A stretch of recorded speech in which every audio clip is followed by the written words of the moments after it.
Salam sejahtera bagi kita semua. Nama saya Gunin Enggulan. Izin untuk mempresentasikan hasil praktikum kami. Dan berikut adalah nama-nama anggota dari kelompok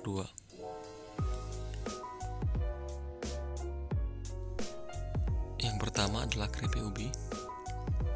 Keripik ubi merupakan produk makanan ringan dari umbi singkong yang diiris atau dirajang, digoreng dengan atau tanpa penambahan bahan makanan yang lain dan tambahan makanan yang diizinkan.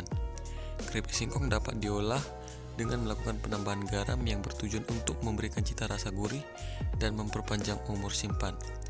Dalam pembuatan keripik singkong, tidak hanya garam yang diberikan, tetapi juga bawang putih untuk mencegah tumbuhnya lapan mikroorganisme.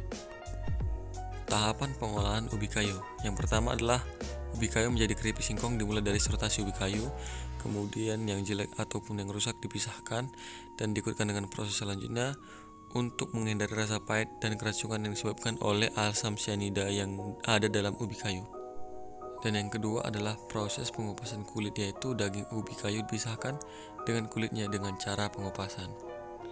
Yang ketiga adalah proses pencucian, dilakukan dengan cara meremas-remas ubi kayu di dalam bak yang berisi air, tujuannya untuk memisahkan kotoran dan yang menempel pada singkong.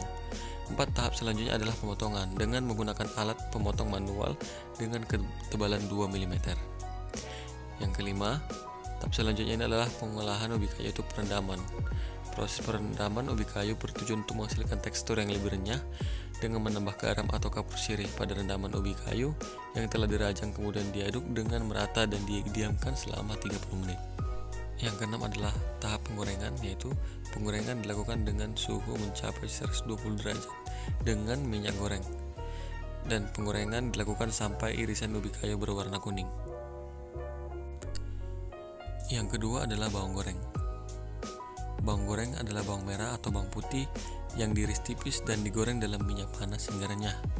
Bawang goreng umumnya digunakan sebagai bahan taburan ataupun pelengkap pada berbagai jenis makanan seperti nasi goreng, mie goreng, sup, dan hidangan lainnya.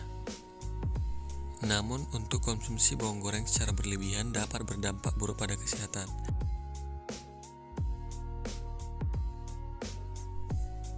Tahapan pengolahan bawang merah. Yang pertama adalah pengolahan bawang merah dengan cara sortasi, yaitu bawang merah yang jelek atau rusak dipisahkan. Kemudian pada proses selanjutnya adalah pengupasan kulit, yaitu daging bawang merah dipisahkan dengan kulitnya dengan cara pengupasan. Bagian umbi yang tidak berguna dihilangkan karena akan menghambat pengolahan. Selanjutnya adalah proses pencucian, dilakukan dengan perlahan agar bagian daging bawang tidak terpisah. Dan kemudian dilanjutkan dengan tahapan pengirisan dengan menggunakan pisau. Tahap terakhir adalah tahap penggorengan, yaitu bawang tadi digoreng sampai berwarna kekuningan, kemudian ditiriskan dan siap dikemas dengan menggunakan aluminium foil atau toples dan tutup rapat. Yang ketiga, kunyit asam. Kunyit asam adalah minuman tradisional Indonesia yang terbuat dari campuran kunyit, asam jawa, gula, garam, dan air. Minuman ini memiliki rasa asam dan manis dan segar, dan sering dihidangkan sebagai minuman penyegar pada saat cuaca panas. Kunyit asam juga diketahui memiliki manfaat untuk kesehatan, antara lain menghilangkan dahaga, meningkatkan nafsu makan, meningkatkan sistem kekebalan tubuh, menjaga kesehatan pencernaan, menurunkan kadar gula darah. Namun kunyit asam juga mengandung gula yang tinggi, sehingga sebaiknya dikonsumsi dengan bijak. Tahapan pengolahan kunyit. Yang pertama adalah mengubah kunyit menjadi bubuk kunyit. Kunyit dikupas, kemudian cuci hingga bersih dari kotoran. Setelah itu, kunyit diiris dengan ketebalan 2 mm untuk mempermudah proses pengeringan, dan pengeringan dilakukan dengan menggunakan oven dengan suhu 150 derajat selama 3 jam. Kemudian kunyit digiling sampai halus dengan menggunakan blender. Yang terakhir adalah tahap penggabungan kunyit dengan rebusan air yang mengandung gula merah, asam jawa, dan beberapa bahan lainnya, kemudian dimasak hingga mendidih. Donat adalah sejenis cake mini ataupun kue kering dengan bentuk yang khas, yaitu berlubang di tengah seperti cincin dan berbentuk bulat jika diisi sesuatu. Donat dapat dibagi menjadi 2 jenis, yaitu bread donat dan cake donat. Cake donat adalah jenis donat yang dibuat dengan tepung kue dan mengembang dengan bantuan baking powder, sementara bread donat adalah donat yang dibuat dengan tepung khusus roti dan difermentasi dengan bantuan ragi. Adonan memiliki bentuk bulat dan berlubang di bagian tengah. Hal ini memiliki tujuan untuk membantu penyebaran panas ketika dipanggang ataupun digoreng. Lubang di tengah ini akan mencegah keadaan di mana adonan yang di luar lebih dahulu matang sementara yang di dalam belum. Tahapan pengolahan kentang yang pertama adalah pembuatan donat kentang, yaitu dengan mensortasi kentang. Kemudian kentang sebanyak 200 gram dicuci bersih, kemudian direbus dengan air selama 30 menit.